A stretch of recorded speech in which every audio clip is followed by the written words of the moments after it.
S, வீடு, schools, hotels, store room இங்கெல்லாம் partition wall கட்டணும்னாலும் இப்போ பில்டிங் போனஸோட first choice Renocon Rapid Wall Panels.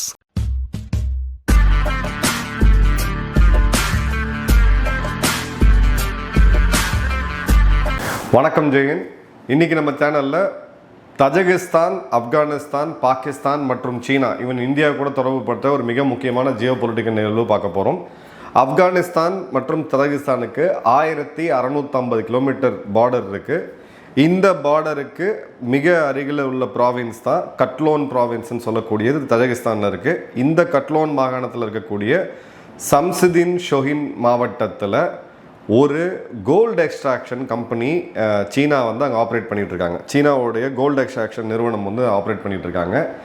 இந்த நிறுவனத்தின் மேலே குறிப்பாக அங்கே இருக்கக்கூடிய சீனர்கள் மேலே ஒரு மிகப்பெரிய தாக்குதல் நடத்தியிருக்காங்க. ஆப்கானிஸ்தான்லேருந்து ட்ரோன் பறந்து போய் இவங்க மேலே கிரனேடுகள், கையெறி குண்டுகளை வீசி அதன் பிறகு அங்கே மறைந்திருந்த சில பேர் இந்த சீனாவுடைய வீரர்களை, சீனாவுடைய ஆட்களை, ஒர்க்கர்ஸை கொண்டிருக்காங்க. 3 பேர் கொல்லப்பட்டிருக்காங்க சீனாவுடைய ஒர்க்கர்ஸு. கிட்டத்தட்ட ஒரு 5 பேருக்கும் அதிகமாக காயமடைஞ்சிருக்காங்க அப்படின்னு செய்திகள் வருது. இதே மாதிரியான நிகழ்வு போன வருடம் நவம்பர் மாதம் இதே பகுதிகளில் நடந்துச்சு. அன்றைக்கி பார்த்தீங்கன்னா ஒரு சீனாவுடைய ஒர்க்கர் கொல்லப்பட்டார். ஒரு 5 பேருக்கும் அதிகமாக காயமடைஞ்சாங்க. ஜென்ரலாக சீனாவுடைய மக்கள் மீதோ இல்லை வெளிநாடுகளில் சீனாவுடைய இராணுவத்தின் மீதோ இந்த மாதிரியான தாக்குதல்கள் அப்படின்றது நம்ம ரொம்ப ரேராக தான் கேட்போம். இப்போது சமீபமாக இது இன்க்ரீஸ் ஆகிருக்கு அப்படின்ற போது இதுக்கு பின்னாடி ஒரு மிகப்பெரிய ஒரு ஜியோ பொலிட்டிக்கல் மூவ் அப்படின்றது இருக்குது. இந்த சம்பவத்துக்கு இது வரைக்கும் யாரும் பொறுப்பேற்கலை. ஆனால் பாகிஸ்தானுடைய ஊடகங்கள், அவங்களுடைய ப்ராபகண்டா மிஷனரி உடனடியாக என்ன சொன்னாங்கன்னா, இதை செய்தது ஆப்கானிஸ்தான் தான். இந்திய உளவுத்துறையோடைய உத்தரவின் பேரில் ஆப்கானியர்கள் இதை செஞ்சாங்க. அங்கே இருக்கக்கூடிய சீனர்களை தாக்குனாங்க. சீனாவை அங்கே வேலை செய்ய விடாமல் பண்ணுறது தான் இந்தியாவுடைய சதி. நேரடியாக ஆப்கானை குற்றம் சாட்டினாங்க, மறைமுகமாக இந்தியாவை குற்றம் சாட்டினாங்க. ஓகே, இதில் நமக்கு என்ன ஸ்டேக் இருக்குது இதெல்லாம் பற்றி பார்க்குறத விட இப்போ ஒரு டீட்டெயில் அனாலிசிஸ்க்கு வருவோம். இந்த தாக்குதலை நடத்தியது கிட்டத்தட்ட யாருன்னு பார்த்தீங்கன்னா, எட்டிம் அப்படின்னு சொல்லக்கூடிய ஈஸ்ட் துர்கிஸ்தான் இஸ்லாமிக் மூமெண்ட், இல்லை துர்கிஸ்தான் இஸ்லாமிக் பார்ட்டின்னு சொல்லக்கூடியது. சீனாவுக்கு எதிராக இருக்கக்கூடிய ஒரே மிலிட்டன்ட் அமைப்பு அப்படின்னு பார்த்தீங்கன்னா இன்றைக்கி தேதிக்கு இந்த அமைப்பு மட்டும்தான். சீனா இருக்கிறதுலே ரொம்பவும் பயப்படக்கூடியது அப்படின்னு பார்த்தீங்கன்னா இந்த அமைப்புக்கு தான். இவங்க சீனாவால் கொல்லப்படக்கூடிய, சீனாவால் நூற்றுக்கணக்கான ஆயிரக்கணக்கான மக்கள் சிறைபிடிக்கப்பட்டு வச்சுருக்காங்க கான்சன்ட்ரேஷன் கேம்பஸில். உய்கர் இன இஸ்லாமியர்கள், இவங்களை பற்றி உலகத்தில் யாருமே பேச மாட்டாங்க. இவங்களெல்லாம் மனிதர்களாக யாருமே கருததே கிடையாது. இஸ்லாமிய நாடுகள்னு சொல்லக்கூடிய பாகிஸ்தான், துருக்கி, சவுதி போன்ற நாடுகள் கூட இந்த இடத்துல 20 லட்சம் பேருக்கும் அதிகமான பேர் டிடென்ஷன் கேம்பில் இன்றைக்கி 21ஆம் நூற்றாண்டில் வாழ்ந்துக்கிட்டு இருக்காங்க. ஆனால் இந்த இஸ்லாமியர்களை பற்றி யாருமே பேச மாட்டாங்க. ஏன்னா இது ஒரு ஜியோ பொலிட்டிக்கல் கன்வீனியன்ஸ். சைனாவும் பகச்சிக்க வேணாம் அப்படின்னு சொல்லிட்டு அதில் இருக்கக்கூடியவங்க அவங்களுடைய முக சாயல் எல்லாமே பார்த்தீங்கன்னா இந்த மங்கோலியர்களோட அந்த சாயல் உங்களுக்கு தெளிவாகவே தெரியும். அவங்க அந்த இடத்துடைய பூர்வகுடி மக்கள். அவங்க எட்டிம் அப்படின்னு சொல்லக்கூடிய ஈஸ்ட் துர்கிஸ்தான் இஸ்லாமிக் மூமெண்ட் அப்படின்றத வச்சு சீனாவுக்கு எதிராக போராடிட்டு இருக்காங்க ஷிங்ஜியாங் ப்ராவின்ஸில். இப்போ ஆப்கானிஸ்தானுக்கும் சைனாவுக்கும் ஒரு குட்டி பார்டர் இருக்குது. அந்த பார்டரில் தான் இவங்க ஒரு கணிசமான அளவுக்கு ஆப்ரேட் பண்ணிட்டு இருக்காங்க ஆப்கானிஸ்தான் தரப்பில். இப்போ தாலிபான்கள் கண்ட்ரோலில் ஆப்கானிஸ்தான் இல்லையா அப்படின்ற கேள்விக்கு நீங்கள் மும்பையிலிருந்தோ இல்லை டெல்லியிலிருந்தோ ஒரு விமானத்தை எடுத்துக்கிட்டு துபாயோ இல்லை நீங்கள் ஐரோப்பாவோ ட்ராவல் பண்ணிங்க அப்படின்னா இந்தியாவிலேருந்து ஒரு மணி நேரம் 1.5 மணி நேரம் பயணத்துக்கு பிறகு பாகிஸ்தானை கிராஸ் பண்ண பிறகு பார்த்தீங்கன்னா ஆப்கானிஸ்தானோட இந்த பகுதிகள் தெரியும். ஒரு காக்கா கிடையாது, மலைப்பகுதிகள், பார்டர் கிடையாது. அது பார்டர் இருக்குது, லைன் கிடையாது, லைன் மார்க்கிங் கிடையாது, அங்கே வேலிகள் கிடையாது. மக்களே ரொம்ப சொற்பமாக வசிக்கக்கூடிய மலைப்பாங்கான கடுமையான ட்ரீச்சரஸ் மவுண்டைன் டெரைன் நம்ம சொல்லுவோம். ஒரு காக்கா கூட அங்கே இருக்காது. அந்த இடங்களில் தான் இந்த எட்டிம் அமைப்பு ரொம்ப ஆக்டிவாக செயல்பட்டு இருக்காங்க. சமீப காலத்தில் சீனர்கள் மீது நடத்திய மிகப்பெரிய தாக்குதல் இது அப்படின்றத பார்க்குறோம். இப்போ பதாக்ஷான் ப்ராவின்ஸ்ன்னு சொல்லக்கூடிய ஆப்கானிஸ்தானுடைய பதாக்ஷான் ப்ராவின்ஸ், பதாக்ஷான் மாகாணம் ரொம்ப மக்கள் தொகையே ரொம்ப கம்மியாக இருக்கக்கூடிய ஒரு இடம் வடக்கு ஆப்கானிஸ்தானில். அங்கே தான் இவங்க ரொம்ப ஆக்டிவாக இருக்கிறாங்க. இவங்க தான் சைனா பற்றி இது குறிப்பாக பார்த்தீங்க அப்படின்னா தஜகிஸ்தான் மேலே தாக்குதல் நடத்தலை, இல்லை பார்த்தீங்கன்னா சைனா மேலே தாக்குதல் நடத்தலை. தஜகிஸ்தானில் இருக்கக்கூடிய ஒரு தங்கம் சுரங்கத்தை நடத்தக்கூடிய ஒரு சீன நிறுவனம், அதில் இருக்கக்கூடிய சீனர்களுக்கு குறி வச்சு இடத்தப்பட்ட தாக்குதல். ஸோ இது கிளியர் கட்டாக இவங்களுடைய மோட்டிவ் அப்படின்றது தெளிவாக தெரியுது. இதில் எட்டிம் அமைப்பு தான் இருக்கிறதுலேயே அதிகமான ஒரு கடுப்பில் இருக்கிறாங்க, ஒரு கோபத்தில் இருக்கிறாங்க, அவங்க தான் பண்ணியிருக்காங்க அப்படின்றத நம்ம பார்க்குறோம். கிட்டத்தட்ட அது உறுதியாகுது அனலைசிஸ் படி. இவங்க அல்கொய்தாவோடையும் தொடர்பில் இருக்காங்க. ஷிங்ஜியாங் ப்ராவின்ஸ் அப்படின்றது அவங்களுடைய பூர்வகுடி மக்கள், எங்களுடைய நிலம், இந்துக்கும் சைனாக்கும் சம்மந்தம் கிடையாது அப்படின்றது தான் அவங்க வச்சுருக்கக்கூடியது. ஸோ சைனாவுடைய மிகப்பெரிய பரப்பளவில் ஒரு 13,000 கோடிக்கு கிலோமீட்டருக்கும் அதிகமாக பார்டர் இருக்கக்கூடிய சீனாவில் இந்த ஒரே ஒரு இடத்துல மட்டும்தான் பார்த்தீங்கன்னா இன்சர்ஜென்சி அப்படின்றது நடந்துகிட்டு இருக்கு. இப்போது இந்த இடத்துலையே இன்னொரு சில அமைப்புகள், ISISK, இதை பற்றி நம்ம ஏற்கனவே பேசியிருக்கோம். இந்தியாவுக்கு எதிராக, ஆப்கானிஸ்தானுக்கு எதிராக, ரஷ்யாவுக்கு எதிராக இருக்கக்கூடிய ஒரு அமைப்பு. அதன் பிறகு பார்த்தீங்கன்னா பாகிஸ்தானுக்கு எதிராக இருக்கக்கூடிய TTP, தெஹ்ரீக் தாலிபான் பாகிஸ்தான், இவங்களும் இந்த இடத்துல வந்து ஓரளவுக்கு ஆப்ரேட் பண்ணிட்டு இருக்காங்க. அதே மாதிரி தஜகிஸ்தானுக்கு எதிராக இருக்கக்கூடிய ஒரு மிலிட்டன்ட் குரூப் JN சொல்லக்கூடிய ஜமாத் அன்சருல்லா, இவங்களும் ஆக்டிவேட்டடாக இருக்காங்க. ஸோ 4-5 அமைப்புகள் இங்கே ஆக்டிவேட்டாக இருந்தாலும் இந்த இடத்துல நம்ம ஒரு காஸ்ட் பெனிஃபிட் அனாலிசிஸ் பண்ணி பார்த்தோம் அப்படின்ற போது இது சீனாவை குறி வச்சு அவங்க தாக்கியிருக்காங்க.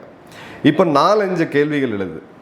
சமீப காலமாக தாலிபான்களுக்கு, குறிப்பாக ஆப்கானிஸ்தானுக்கு எதிரான ஸ்டாண்டை வந்து அமெரிக்கா தொடர்ந்து எடுத்துகிட்டு இருக்கிறத பார்க்குறோம்.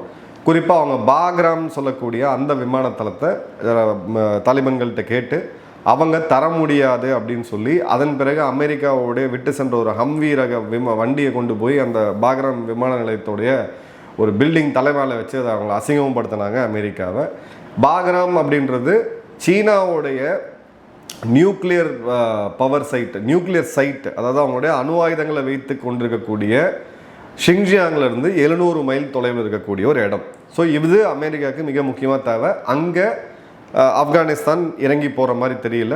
இந்த இடத்துல இந்தியா, ரஷ்யா, சைனா, 3 ஆப்கானிஸ்தான் 4 நாடுகளுமே ஒரே நேர்கோட்டில் இருக்காங்க. அது என்னென்னா, மேற்கத்திய நாடுகள், குறிப்பாக அமெரிக்கா போன்ற நாடுகளுடைய இராணுவம் ஆப்கானிஸ்தானுக்குள்ளே மீண்டும் நுழையக்கூடாது, இந்த இடத்துல வந்து எங்களுக்கு ஒரு பிரச்சனை வரும் அப்படின்றது தான். இப்போ இதுக்காக எட்டிமை விட்டு சீனாவை தாக்கி தங்களுடைய பிரசன்ஸை உள்ளே கொண்டு வரதுக்கு அமெரிக்கா நினைக்குதா? நேரடியாக எட்டிம் கிட்ட பட் உலகத்தில் இருக்கக்கூடிய எல்லா பயங்கரவாத அமைப்புகளுக்கும் பார்த்தீங்கன்னா இந்த ரோக் நேஷனான பாகிஸ்தானுக்கு கண்டிப்பாக தொடர்பு இருக்கும். ஸோ பாகிஸ்தான் மூலியமாக இந்த தாக்குதலை நடத்தி சைனாக்கும் ஆப்கானிஸ்தானுக்கும் ஒரு பிரச்சனையை உண்டு பண்ணலாம் அப்படின்றது ஒரு ஆங்கிள். ரெண்டாவது பார்த்தீங்க அப்படின்னா, சீனாவுடைய இப்போது இந்த குறிப்பிட்ட தஜகிஸ்தான், சென்ட்ரல் ஏஷியன் நாடுகள், மத்திய ஆசிய நாடுகள் மற்றும் ஆப்கானிஸ்தானில் யாரோட இன்ஃப்ளூயன்ஸ் அதிகமாக இருக்குது அப்படின்னு பார்த்தீங்கன்னா, கிளியர் கட்டாக சைனாவோட இன்ஃப்ளூயன்ஸ் கணிசமான அளவுக்கு இருக்குது. அதன் பிறகு ரஷ்யா இருக்காங்க, ரஷ்யா, சைனா, பிறகு இந்தியா. இப்போ இந்த இடத்துல சீனாவை கட்டுப்படுத்தணும் அப்படின்னா ப்ராக்ஸி வார் டெம்ப்ளேட்டை நீங்கள் கையில் எடுக்கலாம். ஸோ இந்த மாதிரி அமைப்புகளை வச்சு சீனாவோடைய இன்வெஸ்ட்மெண்ட்ஸையும் அவங்களுடைய ஆப்ரேஷன்ஸையும், குறிப்பாக ரேர் எர்த் மினரல்ஸில், கோல்டில் டிஸ்டர்ப் பண்ணுறது. ஸோ இதுக்கு வாய்ப்பு இருக்கா அப்படின்னா, இவங்க எட்டிமை வச்சு நேரடியாக பண்ண மாட்டாங்க. பட் அமெரிக்காவோடைய பாஸ்ட் வரலாறு, பழைய வரலாறு எடுத்து பார்த்தீங்கன்னா இந்த மாதிரி விஷயங்கள் அவங்க நிறையா பண்ணியிருக்காங்க. ஸோ இதோடைய சான்சஸ் அப்படின்றது ஒரு கொஞ்சம் கம்மியாக தான் இருக்குது.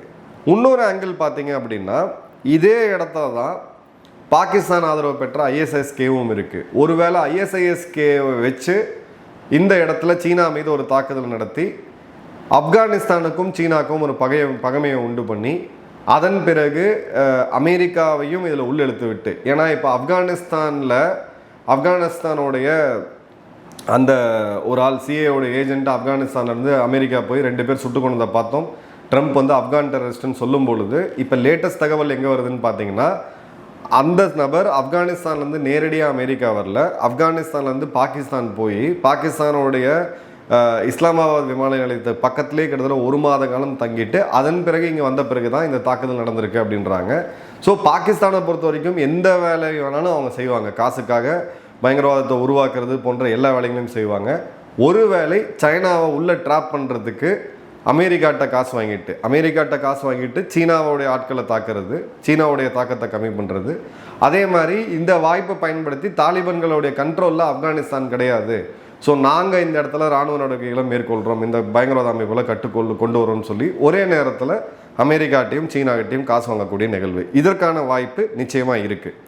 அடுத்தது பார்த்தீங்க அப்படின்னா மூணாவது அப்படின்றது அமெரிக்கா ஒரு கிரவுண்டு கிரியேட் பண்ணுறாங்களா?